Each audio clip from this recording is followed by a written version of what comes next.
Módulo 3. Derivadas. Máximos e mínimos locais de uma função polinomial. Esboce o gráfico da função f de x igual a x à quarta menos 2x ao quadrado. Nós podemos começar a fazer o gráfico usando uma simples tabela, como esta. Vamos atribuir aos valores menos 1, 0, 1 e 2 para a variável x. E o f de x nós encontramos menos 1, 0, menos 1, 8. Estes valores são calculados assim. O f de x é x à quarta menos 2x ao quadrado. Então, quando eu quero achar o f de menos 1, eu tenho que fazer menos 1 à quarta menos 2 vezes menos 1 ao quadrado. Menos 1 à quarta, 1. Menos 1 ao quadrado, 1 vezes menos 2, menos 2. 1 menos 2, menos 1. Então, esse valor menos 1 nós anotamos aqui. Agora, vamos marcar estes valores no plano cartesiano. Então, menos 1, 0, 0, 1 menos 1, 2, 8. Nota, temos apenas 4 pontos. Como ficará o gráfico dessa função? Se nós atribuirmos mais um valor a x, por exemplo, o menos 2, qual vai ser o f de x? Então, menos 2 à quarta dá 16, menos 2 ao quadrado, 4, vezes 2, 8, 16 menos 8, 8. Então, nós podemos marcar mais um ponto. Para o x igual a menos 2, o y vale 8. E aí, nós temos uma ideia do gráfico. Agora, é esse mesmo gráfico dessa função? Eu preciso colocar mais pontos nesse gráfico? Como eu posso fazer isso? Muitas vezes, se nós conhecermos alguns pontos especiais, que nós chamamos de pontos críticos, nos permitem construir uma tabela melhor, que possa nos dar uma ideia do gráfico com menos pontos. Percebam que, se eu tivesse usado apenas esses 4 pontos, como normalmente os alunos fazem, eu poderia ter traçado aqui um outro tipo de gráfico, um gráfico assim. Então, é sempre importante, para a gente não perder muito tempo fazendo com tabelas muito longas, nós orientarmos melhor o nosso gráfico. Para isso, usamos as ideias dos pontos de máximo e mínimo. Então, veja, essa definição. Seja C um número que pertence ao domínio da função E. Então, o f de C é um máximo local se existe um intervalo aberto AB, que contém C, tal que o f de x é menor ou igual que f de C para todo x pertencente a AB. E o f de C é um mínimo local se existe um intervalo AB, que contém C, tal que o f de x é maior ou igual que o f de C para todo x pertencente a AB. Em outras palavras, se quando nós olharmos o gráfico, se o f de C for o ponto mais alto do gráfico, ele será o máximo local. Se ele for o ponto mais baixo, pelo menos em um determinado intervalo, ele será um mínimo local. O teorema de Fermat nos diz: se uma função f tem um extremo local em um número c pertencente a um intervalo aberto i, é um extremo local, ou máximo ou mínimo, então, ou o f' de C é igual a 0, ou o f' de C não existe. Então, nós podemos traçar um gráfico partindo desta observação. Vejamos, então, o mesmo exemplo. Eu quero determinar os máximos e mínimos locais dessa função. A derivada é 4x ao cubo menos 4x. Achar os pontos críticos significa determinar aqueles valores em que a derivada vale 0 ou não existe. Então, quando nós igualamos 4x ao cubo menos 4x a 0, nós temos esta equação. Podemos pôr o 4x em evidência, vai ficar 4x que multiplica x ao quadrado menos 1. Isso igual a 0. Como nós temos um produto de números reais que vale 0, então, ou o 4x é igual a 0, ou o x ao quadrado menos 1 é igual a 0. 4x igual a 0 vai nos dar x igual a 0, x ao quadrado menos 1 igual a 0 vai nos dar x igual a mais ou menos 1. Estes são as abscissas dos pontos críticos, menos 1, 0 e 1. Como é que eu vou descobrir, então, se esses valores são realmente máximos ou mínimos locais ou não são nada? Então, veja, quando eu calculo as imagens desses pontos, para o x igual a menos 1, o y, o f de x, vale menos 1. Para o x igual a 0, o y vale 0. Para o x igual a 1, o y vale menos 1. Então, nós temos a seguinte consideração. O ponto 0, 0, este aqui, né, para o x igual a 0, o y deu 0, é um ponto de máximo local. Como é que eu sei disso? Veja, comparando o menos 1, o 0 e o menos 1, o 0 é o maior dos três números.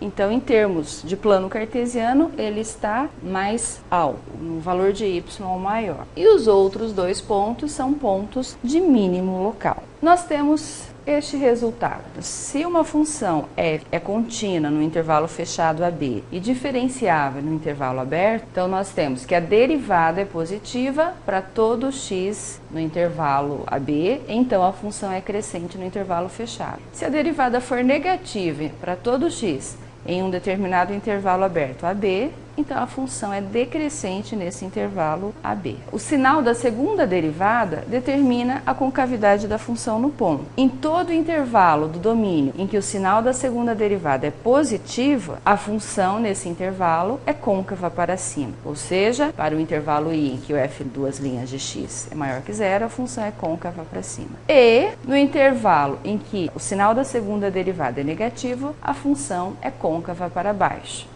Esses resultados estão no material que você estudou. No ponto de inflexão, então, a abscissa crítica x igual a c é a abscissa de um ponto de inflexão em um intervalo AB que contém c, se a função for contínua em x e c mudar de concavidade nos intervalos AC e CB. Então, aqui nós temos duas condições para termos um ponto de inflexão. Esse ponto de inflexão é aquele ponto onde o gráfico muda de concavidade. Primeiro, a função tem que ser contínua em x e depois ela tem que mudar de concavidade nesses intervalos. Ou seja, para eu ter um ponto de inflexão, temos duas condições a analisar. Primeiro, a função tem que ser contínua nesse ponto e segundo, a derivada tem que mudar de sinal. No material, nós temos essa ideia de como construir o gráfico. Identificar o domínio da função, determinar as derivadas, pontos críticos, pontos de inflexão. Vamos ver como é que nós fazemos isso neste caso. Queremos esboçar o gráfico da função f de x igual a x à quarta menos 2x ao quadrado. Sabemos que o domínio dessa função é o conjunto dos números reais. Queremos achar os pontos críticos, seguindo os procedimentos indicados para a elaboração do gráfico. Nós já fizemos, pontos críticos são aqueles em que a derivada primeira é zero ou não existe. A derivada primeira 4x ao cubo menos 4x, quando igualamos a zero, já fizemos essa conta antes, encontramos as abscissas dos pontos críticos, menos 1, 0 e 1. O que eu preciso saber então se eu tenho um ponto de máximo ou mínimo, se a função é crescente ou decrescente? Eu tenho que analisar o sinal da derivada. Então, nós fazemos isso como? Admitimos que esta linha representa o eixo x. E vamos analisar, então, qual é o sinal da derivada primeira. Sobre esta linha, vamos marcar os pontos menos 1, 0 e 1. Veja, quando marcamos sobre a reta numérica as três abscissas dos pontos críticos, nós dividimos a reta numérica em 4 partes. Os números menores que menos 1, entre menos 1 e 0, entre 0 e 1 e maior. Para cada um desses intervalos, para nós analisarmos o sinal da derivada, nós temos que tomar um número deste intervalo e verificar o sinal da derivada. Ou seja, pegamos um número, substituímos na derivada e observamos qual é o sinal do resultado. Por exemplo, aqui, para os números menores que menos 1, podemos pegar o menos 2. Você pode escolher outro. Quando nós substituímos na derivada da função, nós vamos ter 4 vezes menos 2 ao cubo, menos 4 vezes menos 2, igual a menos 24. É este sinal que nós vamos considerar aqui para todos os números menores que menos 1. Entre menos 1 e 0, vamos tomar o menos meio. Substituindo na derivada, encontramos 1,5 positivo. Então, como o menos meio está dentro deste intervalo, aqui vamos considerar a derivada positiva. Entre 0 e 1 agora, podemos pegar o meio. 4 vezes meio ao cubo, menos 4 vezes meio, dá menos 1,5. Isto significa que entre 0 e 1, a derivada é negativa. Para os números maiores que 1, por exemplo, 2 mais 24. Você pode tomar outros números diferentes deste. Independente do número que você tomar, os sinais deverão ser estes mesmo. Então, o resultado vai mudar, mas o sinal continua sendo o mesmo. E o que isso nos diz, então, sobre a nossa função? Veja, vamos voltar a este resultado. Se a derivada for positiva, no intervalo aberto, então a função é crescente. Se a derivada for negativa, a função é decrescente. Veja, aqui analisamos o sinal da derivada, sinal do f' de x. Então, aqui foi negativo, positivo, negativo e positivo. De acordo com o resultado que acabamos de mostrar, onde a derivada é negativa, a função é decrescente.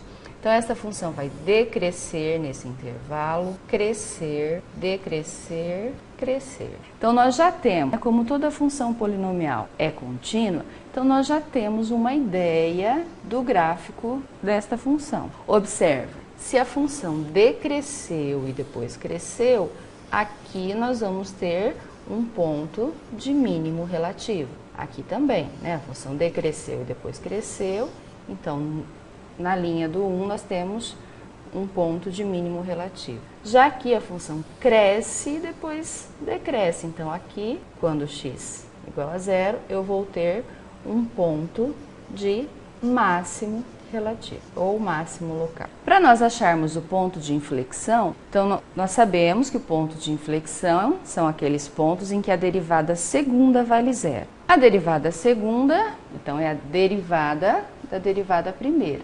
12x² menos 4. Quando igualamos a zero, nós encontramos x igual a mais ou menos raiz de 3 sobre 3. E o que fazemos com isso? Veja. Quando a derivada segunda for positiva, a função é côncava para cima. Se a derivada segunda for negativa, a função é côncava para baixo. Esse outro resultado diz que quando a função muda de concavidade, se a função for contínua, nós teremos aí um ponto de inflexão. Como colocar essas informações então no nosso caso? Vamos analisar o sinal agora da derivada segunda. Vejam. Mais ou menos raiz de 3 sobre 3, algo próximo de 0,6. Então, vamos considerar aqui menos raiz de 3 sobre 3, mais raiz de 3 sobre 3.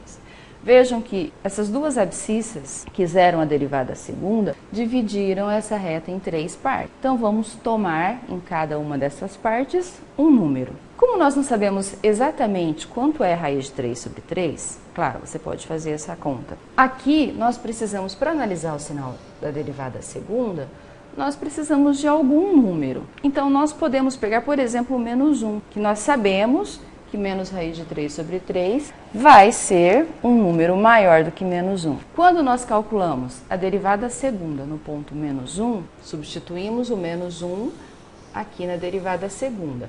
12 vezes menos 1 ao quadrado menos 4 vai dar mais 8. Entre menos raiz de 3 sobre 3 e mais raiz de 3 sobre 3, podemos pegar o zero, substituindo na derivada segunda, menos 4. Então, vamos usar o sinal de menos para a derivada segunda. Maior que raiz de 3 sobre 3, vamos pegar o número 1, mais 8. Então, o que isso nos diz? Derivada segunda positiva, a função é côncava para cima. Derivada segunda negativa, a função é côncava para baixo. Derivada segunda positiva, côncava para cima. A função é contínua, então nós juntamos essas 3 análises. Nós vamos ter alguma coisa neste sentido. Vejam, bem parecido com aquilo que a gente já observou aqui na derivada primeira. Esses pontos de inflexão, então, eles representam essa junção, até onde a concavidade está subindo e começa a se preparar para descer. Esses valores, então, são os pontos de inflexão que a gente chama. E agora? Então, nós podemos fazer o gráfico da função. Então, veja, temos aqui o menos 1, 0 e 1.